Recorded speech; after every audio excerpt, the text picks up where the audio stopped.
Bonjour à tous et à toutes. Aujourd'hui, je voudrais vous parler d'un sujet sensible, mais tellement important. Comment guérir les blessures profondes de l'âme après une relation toxique, notamment avec un pervers narcissique. Ces relations laissent des traces invisibles qui affectent notre confiance, notre estime de soi et parfois même notre rapport avec le monde. Mais la bonne nouvelle, c'est qu'il est possible de se reconstruire, et pas seulement émotionnellement, mais physiquement et spirituellement. Dans cette vidéo, je vais vous guider à travers un chemin de guérison holistique qui prend en compte toutes ces dimensions.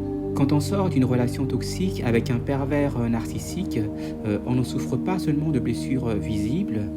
Les blessures invisibles, celles de l'âme, sont souvent les plus douloureuses.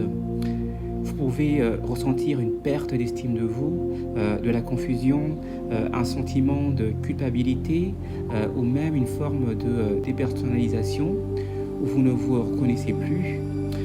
Ces blessures ne disparaissent pas seulement en se disant je vais aller mieux. Elles demandent une approche globale, holistique, c'est-à-dire prendre en compte le corps, le mental et l'âme en même temps. Lorsqu'on est, on sait au fond de nous que l'on s'incarne pour être nous-mêmes en vivant de multiples expériences. Vivre ces expériences dans l'acceptation de soi, dans l'amour de soi. Nous avons des croyances qui nous empêchent d'être nous-mêmes et ce sont ces croyances ainsi que nos pensées qui nous font mal. Lise Bourbeau, donc une écrivaine canadienne, spécialiste du développement personnel, parle des 5 blessures de l'âme, des blessures émotionnelles qui nous empêchent d'être nous-mêmes. Ces blessures sont à l'origine de nos maux, qu'ils soient physiques, émotionnels et mentaux. La guérison de ces blessures nous permet de devenir la meilleure version de nous-mêmes. Elle a donc regroupé les blessures de l'âme en 5 blessures, le rejet, l'abandon, l'humiliation, l'injustice et la trahison. La première blessure, le rejet, c'est la peur de ne pas être accepté ou aimé. Ceux qui portent cette blessure ont souvent du mal à s'intégrer et cherchent à plaire pour éviter d'être exclus. Souvent les blessures, ce sont des croyances en fait. Donc par exemple, en ce qui concerne le rejet, la croyance qui nous empêche d'être nous-mêmes, c'est de croire que par exemple, si je mets telle ou telle tenue vestimentaire, les gens vont se moquer de moi ou que vont-ils dire? Ils vont me rejeter, je ne vais pas être aimé. Les personnes qui ont cette blessure se sentent rejetées et ont l'impression qu'ils n'ont pas le droit d'exister. La deuxième blessure, c'est l'abandon. Cette blessure crée un sentiment d'insécurité affective. Les personnes blessées par l'abandon craignent d'être laissées seules et cherchent constamment la présence ou l'attention des autres. Ces personnes portent le masque de dépendant. Ces personnes croient qu'ils peuvent arriver à rien toutes seules en fait. La deuxième blessure, c'est l'abandon. Cette blessure crée un sentiment d'insécurité affective. Les personnes blessées par l'abandon craignent d'être laissées seules et cherchent. La troisième blessure, c'est l'humiliation. Les personnes qui portent cette blessure ont un sentiment de honte, souvent lié à une critique ou à un jugement humiliant. Les personnes avec cette blessure peuvent avoir une faible estime d'elles-mêmes et craignent d'être rabaissées. Ces personnes cherchent de façon inconsciente la douleur et l'humiliation. La troisième blessure, c'est l'humiliation. Les personnes qui portent cette blessure ont un sentiment de honte, souvent lié à une critique ou à un jugement humiliant. Les personnes avec cette blessure peuvent avoir une faible estime d'elles-mêmes et craignent d'être rabaissées. Ces personnes cherchent de façon inconsciente la douleur et l'humiliation. La quatrième blessure, c'est la trahison. Cette blessure génère de la méfiance. Elle naît d'une expérience où la confiance a été brisée, poussant la personne à contrôler ou à se protéger pour éviter d'être blessée à nouveau. La personne qui souffre de cette blessure veille à ce que le conjoint ou la conjointe garde bien ses promesses. Et bien souvent, dans une relation toxique avec un pervers narcissique, la victime qui souffre de cette blessure va se rendre souvent compte que le conjoint toxique ne tient pas à ses promesses. Le conjoint appuie souvent là où il y a cette blessure de trahison.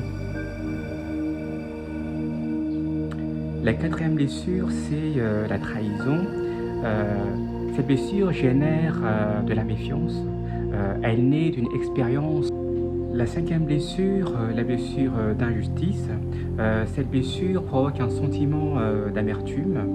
Ceux qui en souffrent cherchent souvent à tout contrôler pour ne pas subir ce qu'ils perçoivent comme une injustice. Ces personnes cherchent la justice et la justesse à tout prix. Elles deviennent perfectionnistes. Elles vont tout faire pour ne pas avoir de problème.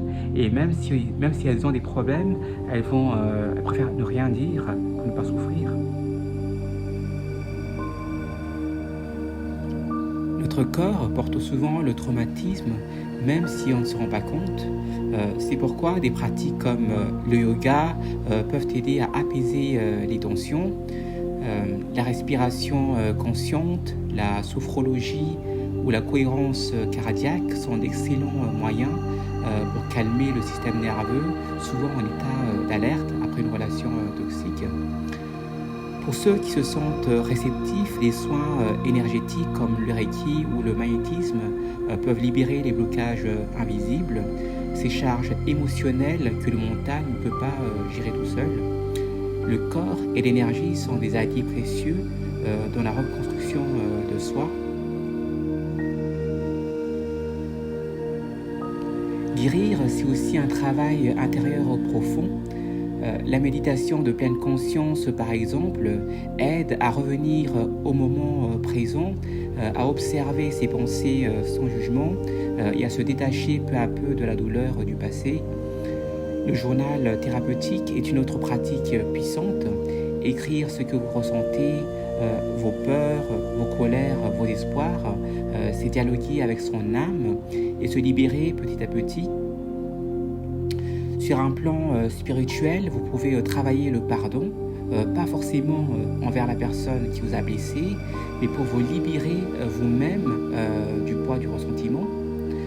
Le pardon est un acte puissant pour te libérer, pour laisser le passé derrière toi et avancer de façon plus sereine, détaché de ce qui a pu pendant si longtemps alimenter ton ressentiment, te pardonner de t'avoir trop longtemps oublié, de t'être noyé dans la souffrance. Un autre aspect essentiel de la guérison est la reconnexion à la nature. Marcher en pleine conscience dans la nature, se baigner dans une rivière ou la mer, ou simplement respirer consciemment peuvent t'aider à retrouver un équilibre profond. Les éléments, la terre, l'eau, l'air et le feu sont autant de sources d'énergie régénératrice. Pratiquer la gratitude, même pour de petites choses chaque jour, permet d'ouvrir le cœur et de renouer avec son essence vraie. Dire par exemple je suis content de cette nouvelle journée, de ce soleil, regarder les choses que tu aimes dans ta journée et il y a forcément une chose pour laquelle tu ressens de la gratitude. Par exemple le sourire d'un inconnu que tu as croisé dans la rue, une plante, ton animal si tu en as. Enfin, il ne faut pas sous-estimer le pouvoir du lien humain dans ce chemin. Rejoindre des cercles de parole, des groupes de méditation ou des ateliers de développement personnel peuvent être très soutenants. Trouver un mentor, un guide spirituel ou simplement des âmes bienveillantes autour de toi permet de ne pas avancer seul. La guérison est un chemin et parfois être accompagné fait toute la différence. Voilà les clés d'une guérison holistique et spirituelle après une relation avec un pervers narcissique. Prenez ce chemin avec douceur et patience et bienveillance avec vous-même. Si cette vidéo vous a parlé, n'hésitez pas à laisser un commentaire et partager votre expérience ou poser vos questions. Abonnez-vous si vous souhaitez recevoir plus de contenu sur la guérison, la spiritualité et le développement personnel. Merci d'avoir écouté et prenez soin de vous.